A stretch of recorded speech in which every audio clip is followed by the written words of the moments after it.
அன்பிற்கினிய சகோதர சகோதரிகளே, நம் அனைவர் மீதும் ஏக இறைவனுடைய அமைதியும் கருணையும் உண்டாகட்டுமாக என்கிற உயரிய பிரார்த்தனைகளோடு, மத்திய கிழக்கிலே ஈரானுக்கும் அமெரிக்காவுக்கும் இடையிலான சண்டை ஒருபுறம் உச்சம் தொட்டு கொண்டிருக்க, இன்றைக்கு 2 நாட்களாக மேலதிகமாக பரபரப்பான செய்தியாக மாறியிருக்கக்கூடிய ஒன்றுதான், சவுதி அரேபியா அணு உலைகளை கட்டுவதற்கான ஒப்பந்தத்திலே அமெரிக்காவோடு கைச்சாத்திட்டு இருக்கிறது. சவுதி அரேபியாவினுடைய ஃபாரின் மினிஸ்டரும் அதே நேரத்தில் அமெரிக்காவினுடைய அமைச்சர்களுக்கும் இடையில இந்த ஒப்பந்தம் முதல் கட்டமாக கையெழுத்திடப்பட்டிருக்கிறது. இதற்கான அனுமதியை அமெரிக்க அதிபர் டொனால்ட் ட்ரம்ப் வழங்கி இருக்கிறார் என்கிற செய்திகள் எல்லாம் பரபரப்பாக பேசப்படக்கூடிய நேரத்தில், அந்த ஒப்பந்தத்திலே என்ன இருக்கிறது என்பதை நம்ம ஒரு தனி வீடியோவாக ரஸ்மின் டாக்ஸ் என்கிற நம்முடைய சேனல்ல போட்டிருக்கிறோம்.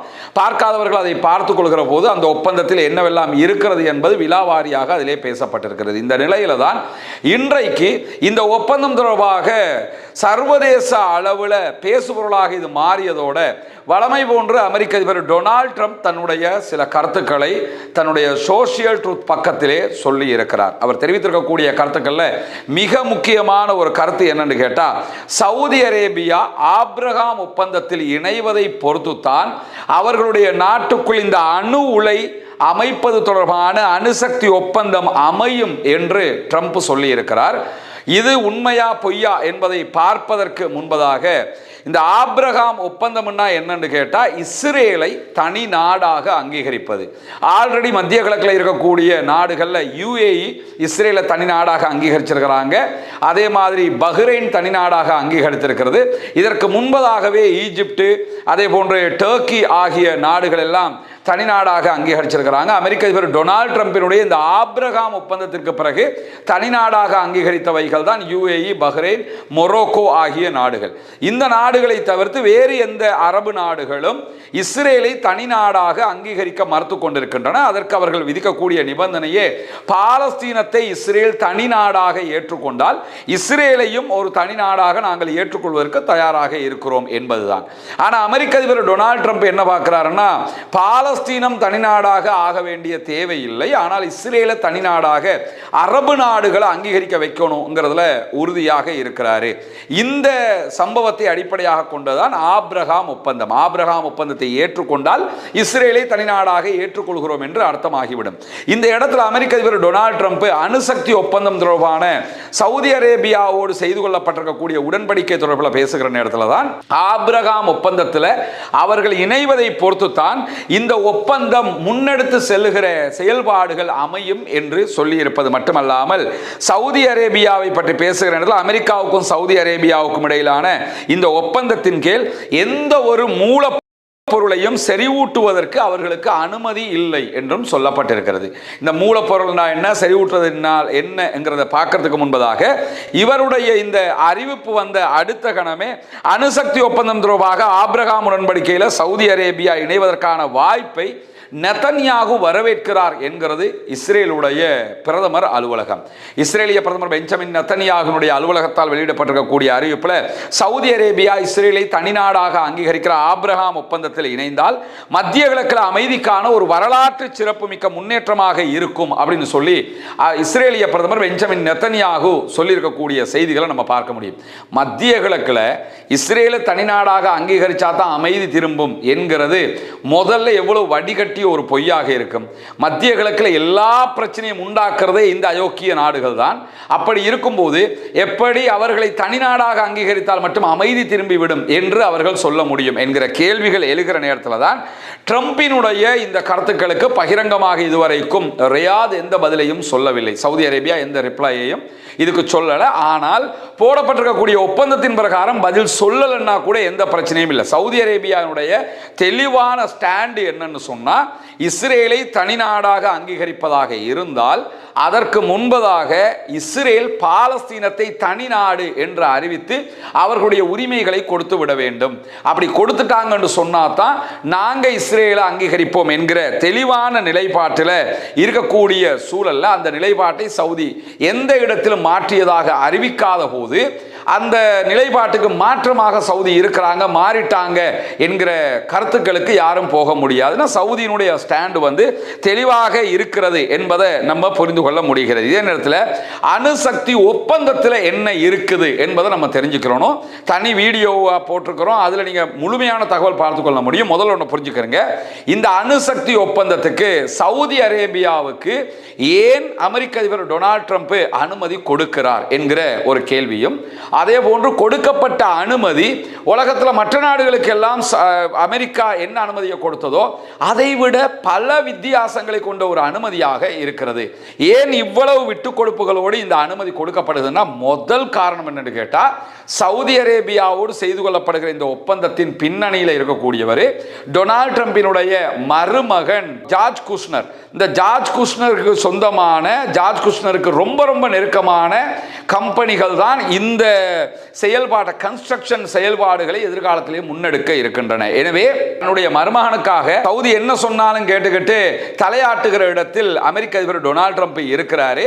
அது சர்வதேச மட்டத்தில் நிறைய சர்ச்சை கேள்விகளை உருவாக்கி விட்டதோட இல்ல ஆபிரகாம் உடன்படிக்கை ஏற்றுக்கொண்டால் தான் நாங்கள் சம்மதிப்போம் என்கிற பொய்யான தற்போதைய சமாளிப்பு பதில்களை சொல்லுகிறார். உண்மையிலேயே அவர் என்ன கருத்துக்களை சொல்லி இருந்தாலும் அவருடைய சோசியல் ட்ரூத் பக்கத்தில் ஆபிரகாம் ஒப்பந்தத்தில் இணையணும், இல்லைன்னா இந்த ஒப்பந்தம் செல்லுபடி ஆகாது என்கிற விதமாக சொல்லி இருக்கிறார். ஆனால் சவுதி அரேபியா தன்னுடைய சொந்த அணு எரிபொருளை உற்பத்தி செய்வதோ அல்லது செறிவூட்டுவதோ அனுமதிக்கப்படாது என்றும் அவர் அதிலே சொல்லி இருக்கிறார். இந்த செய்திகள் எல்லாம் ஒப்பந்தத்தில் இருக்குதான்னு பார்த்தீங்கன்னா ஒப்பந்தத்தில் இது எதுவுமே கிடையாது. இரு நாடுகளின் எரிசக்தி செயலாளர்களுக்கு இடையில கையெழுத்திடப்பட்டிருக்கக்கூடிய இந்த ஒப்பந்தத்தில் சவுதி அரேபியா தனது சொந்த அணுபொருளை உற்பத்தி செய்ய அனுமதிக்கப்படும் என்று மிக தெளிவாக சொல்லப்பட்டிருக்கிறது. இதே மாதிரி ஒரு அணு ஒப்பந்தம் யுஏஇயோட இருக்குது, ஈஜிப்டோட இருக்குது, கத்தரோட இருக்குது, இப்படி அரபு நாடுகளோட எல்லாம் இருக்குது. ஆனால் அந்த ஒப்பந்தத்தில் இல்லாத மிக 3 விஷயங்கள் இதிலே இருக்கிறது. என்னன்னு கேட்டா, சவுதி அரேபியா யுரேனியத்தை செறிவூட்டுவதற்கு அனுமதி இருக்கிறதா? அனுமதி இருக்கிறது. எப்படி அது அனுமதிக்கப்படும் என்று சொன்னா, சவுதி அரேபியாவினுடைய நாட்டுக்குள்ள செய்யப்படக்கூடிய இந்த அணு உலைகள் எல்லாவற்றையுமே பிளாக் பாக்ஸ் என்கிற பெயர்ல அமெரிக்கா தான் கண்காணித்து வரும். அமெரிக்காவினுடைய கண்காணிப்பு தேவையில்லை, இனி நாங்களே செய்ய போறோம்னு சவுதி முடிவெடுக்கமாக இருந்தால் அமெரிக்கா ஒதுங்கிக் கொள்ளும். அமெரிக்கா ஒதுங்கிக் கொண்டு 10 ஆண்டுகள் வரைக்கும் சவுதி யுரேனியத்தை செறிவூட்டக்கூடாது. அதற்கு பிறகு சவுதி விரும்பினால் யுரேனியத்தை செறிவூட்ட முடியும், அதை அமெரிக்காவால் தடுக்கவும் முடியாது என்று ரொம்ப தெளிவாக இந்த ஒப்பந்தம் போடப்பட்டிருக்கிறது. எனவே யுரேனியத்தை செறிவூட்ட முடியாது, அது அல்லது புளுட்டோனியத்தை திரும்ப அவங்க மீள் சுழற்சி பண்ண முடியாது என்றெல்லாம் டொனால்ட் ட்ரம்ப் சொல்லுகிற செய்திகள் பொய்யான செய்திகள். ஒப்பந்தத்தில் அதற்கு அனுமதி கொடுக்கப்பட்டிருக்கிறது. இது ஃபர்ஸ்ட் விஷயம். இரண்டாவதாக, ஆயுதத்தரத்தை எட்டுவதற்கு இந்த செறிவூட்டல் அனுமதிக்கப்படாது என்பது குறிப்பிடப்பட்டிருக்கிறது. அதை பற்றி டொனால்ட் ட்ரம்ப் எங்கேயுமே பேசல, அது ஒப்பந்தத்தில் இருக்கத்தான் செய்து. அடுத்த விஷயம் என்னன்னா, இஸ்ரேலை தனிநாடாக அங்கீகரிக்கிற ஆபிரகாம் ஒப்பந்தத்திற்கு சவுதி அரேபியா ஒப்புக்கொண்டால் மட்டுமே இது சாத்தியமாகும் என்று ட்ரம்ப் தற்போது சோசியல் ட்ரூத் பக்கத்தில் சொல்றாரு.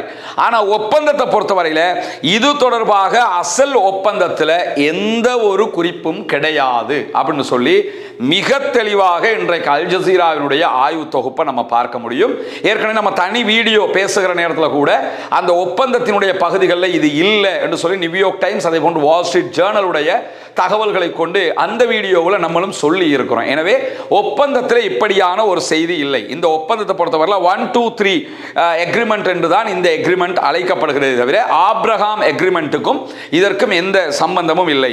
ஆனால் ஐக்கிய அரபு அமீரகம் யுஏஇ உள்ளிட்ட 50க்கும் மேற்பட்ட நாடுகளோட அமெரிக்கா இப்படியான ஒப்பந்தங்களை செய்திருக்கிறது. இந்த அதாவது அணு செறிவூட்டல், யுரேனியத்தை செறிவூட்டாம தங்களுடைய நாட்டுக்கு தேவையான சிவில் பயன்பாடுகளுக்கு, மின்சாரத்திற்கு, அது மாதிரி அணுவை உற்பத்தி செய்கிற ஒப்பந்தங்கள்ல ஆல்ரெடி அவங்க கையெழுத்திட்டு இருக்கிறாங்க.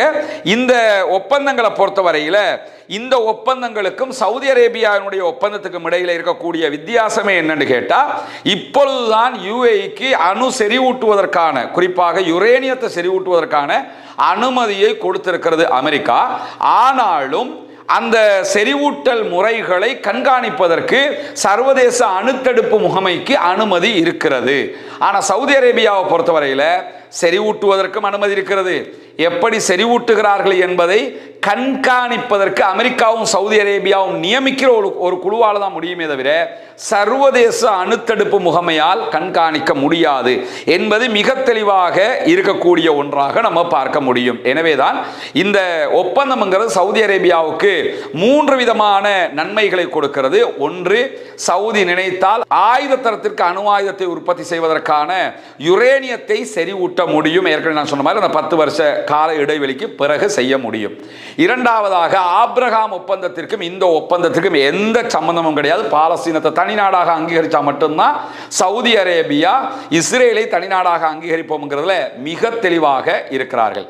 மூன்றாவதாக, சர்வதேச அணுசக்தி தடுப்பு மையத்தினால் சவுதி அரேபியாவில் எந்த விதமான ஆய்வுகளையும் மேற்கொள்ள முடியாது என்பதையும் சவுதி அரேபியா சொல்லி இருக்கிறது. இதை தாண்டி சவுதி அரேபியா அணு ஆயுதத்தை தயாரிக்குமா அப்படின்னு சொன்னீங்கன்னா, சவுதிக்கு அது தேவையா சொல்லி யோசிச்சிங்கன்னா, மிக தெளிவாக சவுதி அரேபியா அணு ஆயுதத்தை தேடும், அணு ஆயுதத்தை உற்பத்தி செய்வதற்கு முயலும் என்பதை பல தடவைகளில் சவுதி அரேபியாவினுடைய பட்டத்து இளவரசர் MBS முகமது பின் சல்மான் சொல்லி இருக்கிறார். 2018ஆம் ஆண்டு அவர் மிக தெளிவாக சொன்ன ஒரு செய்தி என்னன்னு கேட்டால், ஈரான் அணு ஆயுதம் தயாரித்தால் கண்டிப்பாக சவுதியும் தயாரிக்கும் அப்படின்னு சொல்லியிருக்கிறாரு. சவுதியை பொறுத்தவரை ஈரான் அணு ஆயுதம் தயாரிக்கணும், அப்படி தயாரிச்சா தான் அவங்களுக்கு தயாரிச்சிடலாம், அதுதான் பாதுகாப்பு. அதனால சவுதி ஈரானோட முட்டி மோதாமல் இருக்கிறதுக்கான காரணமும் தான். எப்படியோ நீ கண்டுபிடிச்சிரு, எப்படியோ நீ செஞ்சு முடிச்சிரு, அப்போ நாங்கள் ஏதோ ஒரு வழியில் அதை பயன்படுத்திக்கிட்டு அவங்ககிட்ட இருக்கு, எனவே எங்களுக்கு அது த்ரெட்னு சொல்லிட்டு நாங்கள் செஞ்சிருவோம். அதுக்காகத்தான் அவங்க அந்த வழியையே பார்த்துக்கிட்டு இருக்கிறாங்க. அதே நேரத்தில் 2015 அவர் ஊடகங்களுக்கு அளித்த பேட்டிகளில், எனக்கு அணு ஆயுதம் வேணும்னா என்னுடைய சகோதர நாடு பாகிஸ்தானிலிருந்து காசு கொடுத்து கூட வாங்கிக்கிறவேன் அப்படின்னு சொல்லி அவர் சொல்லியிருந்தார். எனவே அணு ஆயுதத்தை அவர்கள் எடுப்பார்கள், எடுக்கிற தேவைக்கு வந்து விட்டார்கள் என்கிற இடத்தை நம்ம புரிந்து கொள்ள முடியும். அடுத்ததாக, அமெரிக்கா ஈரானுக்கு எதிரான தாக்குதல்களுக்காக பிரிட்டிஷினுடைய படைப்பிரிவுகளை அல்லது பிரிட்டிஷினுடைய இராணுவ தளங்களை பயன்படுத்தக்கூடாது என்று சொல்லி பிரிட்டிஷினுடைய முன்னாள் பிரதமர் டேமர் மிக தெளிவான ஒரு தடையை விதித்திருந்தார். அவர் இஸ்ரேலுக்கு காசா வார்ல ஆரம்பத்தில் இஸ்ரேலுக்கு சப்போர்ட்டிவாக இருந்தாலும் பிற்பட்ட நாட்களில் ஈரான் விவகாரத்தில் எங்களுடைய எந்த தளத்தை நீங்கள் பயன்படுத்தக்கூடாது அப்படின்ட்டாரு. டியாகோ கார்ஷியாவை மட்டும் பயன்படுத்துவதற்கு அனுமதிச்சிருந்தார்.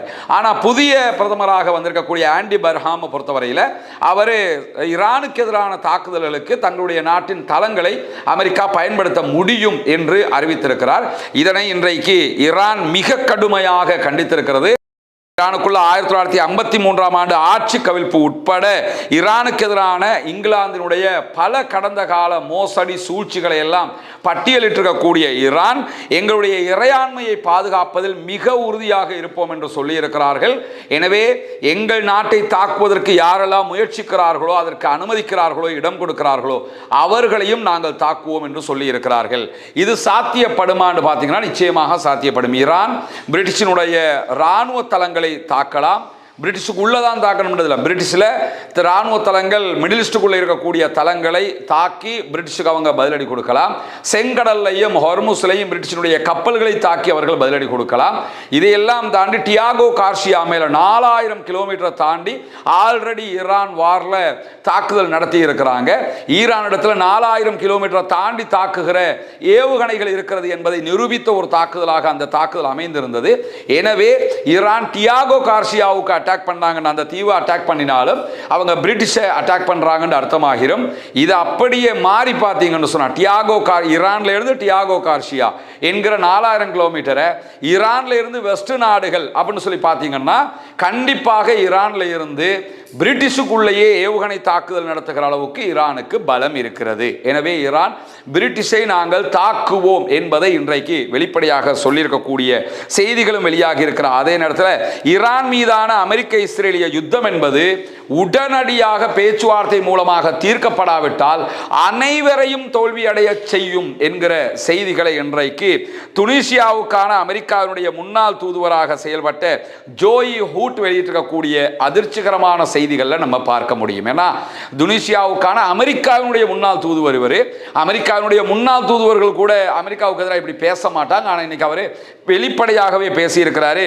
இந்த யுத்தத்தை முடிவுக்கு கொண்டு வரணும், ஈரானோட அமெரிக்காவோட பேசி இந்த சண்டையை நிறுத்தல் என்று சொன்னால் ஈரான் அமெரிக்காவை மட்டுமல்ல எல்லா நாடுகளையும் தோற்கடித்து விடும். ஈரான் மீதான அமெரிக்க இஸ்ரேலிய யுத்தம் என்பது மிகப்பெரிய தோல்வியாக இதுவரைக்கும் முடிவுற்றிருக்கிறது என்று சொல்லி தோல்வியை ஒப்புக்கொண்டு பேசியிருக்கிறார் துனிசியாவுக்கான முன்னாள் அமெரிக்காவினுடைய தூதுவர். அதை தாண்டி ஈரான் மீதான இஸ்ரேலுடைய தாக்குதல்ல ட்ரம்ப் சேர்ந்ததே மிகப்பெரிய பிழைங்கிறாரு. ட்ரம்ப் இந்த யுத்தத்துக்கு போயிருக்கவே கூடாது.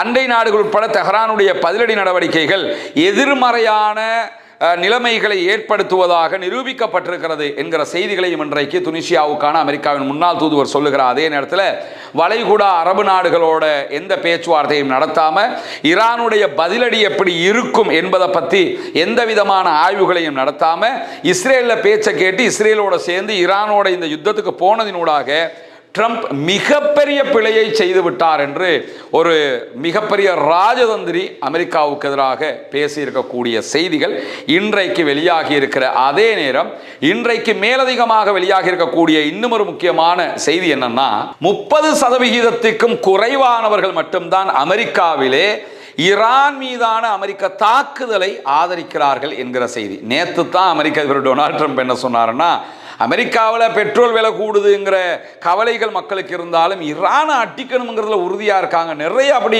கருத்து கணிப்புகள் வெளியாகி இருக்குன்னு சொன்னார்.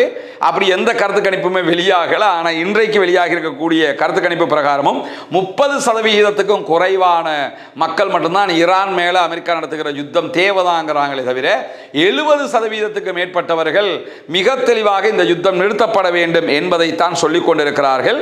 எனவே இது அமெரிக்க அதிபர் டொனால்ட் ட்ரம்ப் தேர்தலில் பிரச்சாரம் பண்ணும்போது நாங்கள் வெளிநாடுகளில் தலையிட மாட்டோம், ஆல்ரெடி ஒபாமா நிர்வாகம் அல்லது ஜோ பைடனுடைய நிர்வாகம் எல்லாம் செஞ்சது தவறு என்றெல்லாம் சொல்லிவிட்டுத்தான் அவர் தேர்தலுக்கே வந்தார். அவருடைய வாக்குறுதிகளுக்கு மாற்றமாகவே தற்போது அவர் இந்த யுத்தத்தில் ஈடுபட்டிருக்கிறதுனால அமெரிக்கர்கள் அவரை வெறுக்க ஆரம்பித்திருக்கிறார்கள். தேர்தல்களில் அது வாக்காக அமெரிக்க அதிபருக்கு எதிரான வாக்குகளாக மாறும் என்கிற செய்திகளும் வெளியாகி வரக்கூடிய சூழல் தான். இன்றைய நாள் தெஹ்ரான்ல ஈரானுடைய தலைநகர்ல ஈரானுடைய அதிபர் மசூத் பெசக்ஷியனை ஈராக்கினுடைய பிரதமர் அலி அல் ஜெய்தி அவர்கள் நேரடியாக சந்தித்திருக்கிறார். அலி அல் ஜெய்தி தன்னுடைய அமைச்சரவை குழுவோடு சென்று ஈரானுடைய அதிபரோடு பேச்சுவார்த்தை நடத்தி இருக்கிறார்.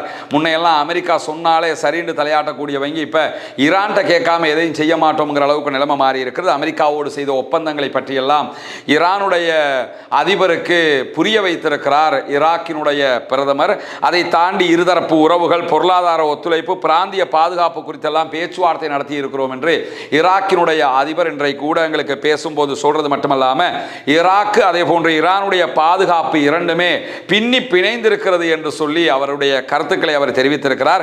ISIS பயங்கரவாத குழுக்களுக்கு எதிராக ஈரான் தந்த ஒத்துழைப்புகளுக்கு நன்றி தெரிவித்திருப்பது மட்டுமல்லாமல் ஈரானை அச்சுறுத்த அல்லது ஈரானை தாக்குவதற்காக ஈராக்கினுடைய தளங்களை பயன்படுத்துவதை நாங்கள் ஒருபோதும் அனுமதிக்க மாட்டோம் என்கிற ஒரு செய்தியையும் இன்றைக்கு ஈராக்கினுடைய பிரதமர் நேரடியாகவே ஈரானுடைய அதிபரிடத்தில் சொல்லியிருக்கக்கூடிய செய்திகளுக்கு மத்தியில் புனிதமிக்க மஸ்ஜிதுல் அக்ஸாவுக்குள்ள இன்றைக்கு யூதர்கள் 4200க்கும் மேற்பட்டவர்கள் நுழைந்து மஸ்ஜிதுல் அக்ஸாவின் புனிதத்தை கெடுத்திருக்கிறார்கள் என்கிற செய்திகளை பாலஸ்தீனுடைய வஃபா நியூஸ் ஏஜென்சி வெளியிட்டிருப்பதை நம்ம பார்க்க முடியும். யூதர்களுடைய திஷா பி ஆவ் என்கிற ஒரு பண்டிகை, அந்த பண்டிகையை கொண்டாடுவதற்காகத்தான் இஸ்லாமியர்களுடைய 3வது புனித தலமாக இருக்கக்கூடிய புனித மஸ்ஜிதுல் அக்ஸாவுக்குள் 4200க்கும் மேற்பட்டவர்கள் நுழைந்து அக்ஸாவினுடைய கண்ணியத்தையும் மகத்துவத்தையும் கெடுத்திருக்கிறார்கள் என்கிற செய்திகளுக்கு மத்தியில் இன்றைக்கு ஈரானுக்கும் ஈராக்குக்கும் இடையில் இருக்கக்கூடிய எல்லை கடவை மீது அமெரிக்கா தாக்குதல்களை நடத்தி இருந்தது. அதற்கு பதிலடியாக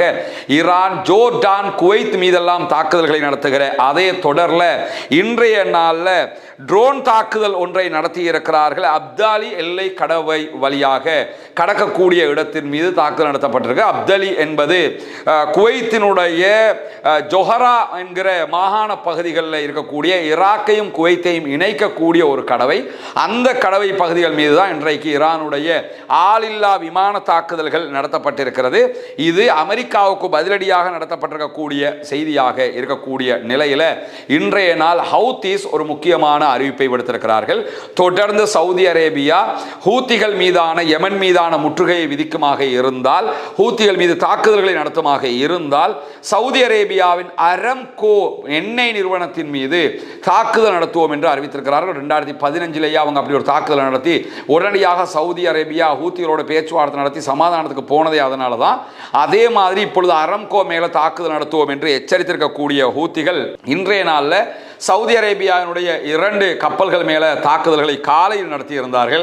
இன்றைக்கு பின்னேரங்களில் நம்ம இன்றைக்கு வெளியிட்ட வீடியோவில் சொல்லியிருந்தோம், இன்னும் 2 கப்பல்கள் போய்கொண்டிருக்கு. அந்த கப்பல்கள் சீனாவுக்கு சொந்தமான கப்பல்கள். அந்த கப்பல்கள் மீதும் இன்றைக்கு தாக்குதல்களை நடத்தி இருக்கிறார்கள் ஹூத்திகள் என்கிற செய்திகள் வெளியாகி இருக்கிறது. அதில் ஒரு கப்பல் மேலே இன்றைக்கு ஆளில்லா விமான தாக்குதல்களும் மற்றொரு கப்பல் மேலே குரூஸ் ஏவுகணை தாக்குதல்களும் இன்றைக்கு நடத்தப்பட்டிருக்கிறது. எனவே எந்த கப்பல்களும் எங்களுடைய அனுமதி இல்லாமல் ரெட் சீயை கடக்கக்கூடாது என்கிற நிலையில் இன்றைக்கு மாத்திரம் 10 கப்பல்கள் யூட்டேன் அடித்து அப்படியே சுயேஸ் கால்வாய் வழியாக நம்பிக்கை முனையை தாண்டி ஆப்பிரிக்காவை சுற்றி மற்ற நாடுகளுக்கு போகிற அளவுக்கு பயணத்தை மாற்றிக் கொண்டிருக்கிறார்கள் என்கிற செய்திகளும் வெளியாகி இருக்கிறது. எனவே கப்பல்கள் ஹூத்திகளுடைய எச்சரிக்கையை மீறி பயணிப்பதற்கு அஞ்சிக் கொண்டிருக்கிறார்கள். அப்படி மீறி போனால் எந்த நாட்டு கப்பல்களாக இருந்தாலும் ஹூத்திஸ் தாக்குதல் நடத்துகிறார்கள். எனவே இப்பொழுது பாபல் மந்தபும் மூடப்பட்டிருக்கிறது, ரெட் சி கடலும் மூடப்பட்டிருக்கிறது. அதே போன்று ஆல்ரெடி ஹொர்முஸும் மூடப்பட்டிருக்கிறது. உலக நாடுகள் அத்தனையும் மிகப்பெரிய திண்டாட்டத்தில் இருக்கக்கூடிய நிலையில் இதற்கெல்லாம் காரணமாக இருப்பது அமெரிக்கா இஸ்ரேலுடைய பொய்யை நம்பி ஈரான் மீதான தாக்குதல்களை தொடுத்ததுதான். எனவே ஈரான் தன்னுடைய வல்லமையை மீண்டும் மீண்டும் அரபு தேசங்களுக்கு மட்டுமல்ல சர்வதேசத்துக்குமே காட்டிக் கொண்டிருக்கிறது என்கிற செய்திகளைத்தான் இன்றைக்கு நாம் புரிந்து கொள்ள வேண்டியிருக்கிறது.